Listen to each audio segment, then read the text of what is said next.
So the case goes to the Supreme Court in the summer of 2008, and by a 5-4 decision, the Supreme Court rules, thank goodness, that the Second Amendment is a right of individual Americans to keep and bear their arms. But it was a 5-4 decision. It should have been a 9-0 decision. The logic of the dissents is very weak. And they argue that, well, no, maybe this right is somehow different. They try to weasel around and find some rationale. But it's amazing. Our Second Amendment rights, which the framing generation described as a foundational right, they said, if you don't have the Second Amendment rights, you're not going to have a free society to begin with. If you make a distinct order of the carrying of arms, you are going to find that your freedoms rapidly evaporate. Let me give you a couple of quotes from the framers. This is from Justice Story in 1833. Chief Justice Story wrote his famous commentaries on the meaning of the Constitution. And he said this: the importance of this article about the Second Amendment will scarcely be doubted by any person who have duly reflected upon the subject. The right of the citizens to keep and bear arms has justly been considered as the palladium of the liberties of the Republic, since it offers a strong moral check against the usurpation and arbitrary power of rulers, and will generally, even if these are successful in the first instance, enable people to resist and triumph over them against their rulers. The idea was, if the people are armed, that will be an additional security against oppressive government. Now, you say that today, and some college professors go, oh, are you kidding? Are you suggesting that the people of America might still have the ability to arm themselves and overthrow their government? Yeah. That's exactly what the founding generation said. And that's what the Second Amendment was all about. Now, sure, the kind of the disparity between our hunting weapons, the average Winchester Model 70-30-06 and the anti-tank weapon used by the military is a lot greater, because back then, the musket was the same weapon. It'd be a lot harder to do, but that's the idea, that the people they are ultimately more free. And you read the statements of the members of the Congress in 1789 that proposed that amendment, and they say very clearly that, here, let me read you Noah Webster. This is one of the debates in the first Congress. Before a standing army can rule, the people must be disarmed, as they are in about every kingdom of Europe. The supreme power in America cannot enforce just laws by the sword, because the whole body can enforce unjust laws by the sword, because the whole body of people are armed and constitute a force superior to any band of regular troops that can be raised in the United States. George Mason, that eminent Virginian, said this in the Virginia Ratifying Convention: to disarm the people, that was the best and most effectual way to enslave them, by totally disusing and neglecting the militia. End quote. Pretty clear what they meant. And thank goodness 5 justices of the Supreme Court held true to the original understanding of the Second Amendment. Then we come to what happened last week. The Chicago versus McDonald case. Now, the Chicago versus McDonald case was Chapter 2, because D.C. versus Heller was about the District of Columbia gun ban that worked so well. Established in 1979, and after it's established, D.C. becomes the murder capital of America, right? You disarm the law-abiding citizens, and then the criminals have easier prey, right? Well, the city of Chicago had a similar gun ban. Now, the reason there had to be 2 steps is that Chicago is a creature of a state. The city is a creation of a state. The District of Columbia is the creation of the federal government. It's a creature of the federal government. And so the question was, did the Second Amendment apply against states? And most people say, well, of course the Second Amendment applies against all the amendments, right? Well, actually, the 14th Amendment, after the Civil War, incorporated the Bill of Rights against the states. And there's a long story behind this, but the way the Supreme Court decided to do it was to incorporate the amendments one by one.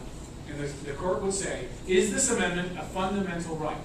If it's a fundamental right, then the states have to obey it too.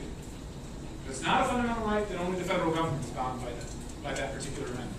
And so the question for the court, which they asked, most of these cases they asked in the first half of the 20th century, is this a fundamental right? Is the Fourth Amendment a fundamental right? Is the Fifth Amendment takings clause a fundamental right? And the court said yes, yes, yes, yes, yes, of course. So the question was, is the Second Amendment a fundamental right? The same Second Amendment that George Mason was talking about.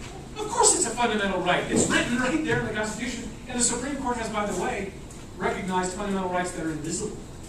They're rights like to contraceptives, to abortion, to all kinds of things that are not written in the Constitution. The court has said those are fundamental rights. So was the court seriously going to say that the Second Amendment, which is right there since 1789, is not a fundamental right? Well, 4 justices said the Second Amendment is not a fundamental right. That floored me last week. I mean, think about that. I thought that, I really believe that the 4 justices who were in the minority in Heller would at least agree that now that the majority has said it's an individual right, come on, it's fundamental. You may not like the Second Amendment, but you've got to acknowledge that it's fundamental. I mean, it's part of the original Bill of Rights. Look at what the framers said about it.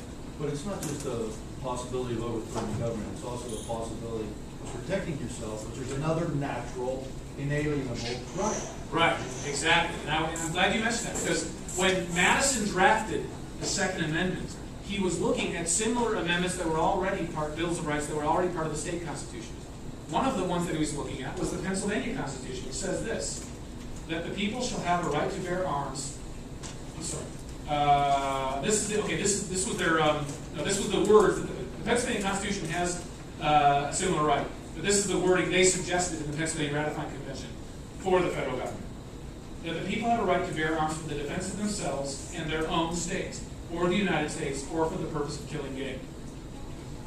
Defense of themselves, defense of the state, shoot a deer. That's what they're all about. And if you look at the understanding of the framers, it was quite clear. But it's amazing to me, 4 justices said, they would have said that it doesn't apply to cities and states, which would have meant that the District of Columbia, they can't ban handguns, but everybody else, cities, states all across America can ban handguns because they're not the federal government. Adolf Hitler said, finally we will have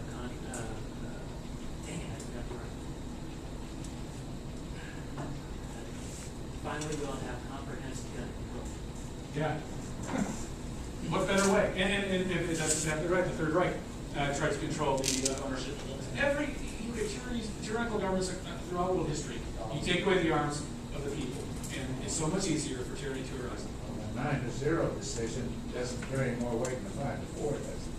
No, it doesn't. But I am deeply worried about the thinking of those 4 justices. How can they come to that conclusion?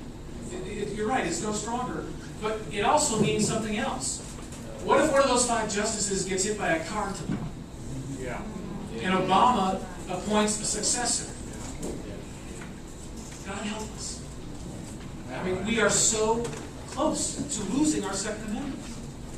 And don't think for a minute that, oh, they aren't going to take another case on that. The issue is resolved. Now, they wouldn't dare overturn what just happened last week in McDonald. Oh, yeah. Yes, they will. And we have to recognize that for our precious liberties, it's not just the Second Amendment. There are lots of liberties that the liberals don't like. And by liberals, I mean liberal legal academics and liberal judges. And there are some good conservative judges, too. They're the ones holding the line. But, they don't like the property clause of the Fifth Amendment, the takings clause. They don't like that very much.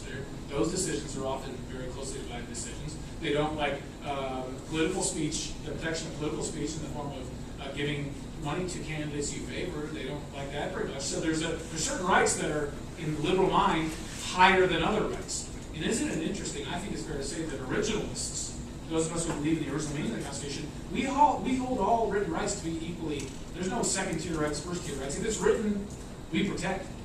But the liberal justices, the activist justices, they would change things.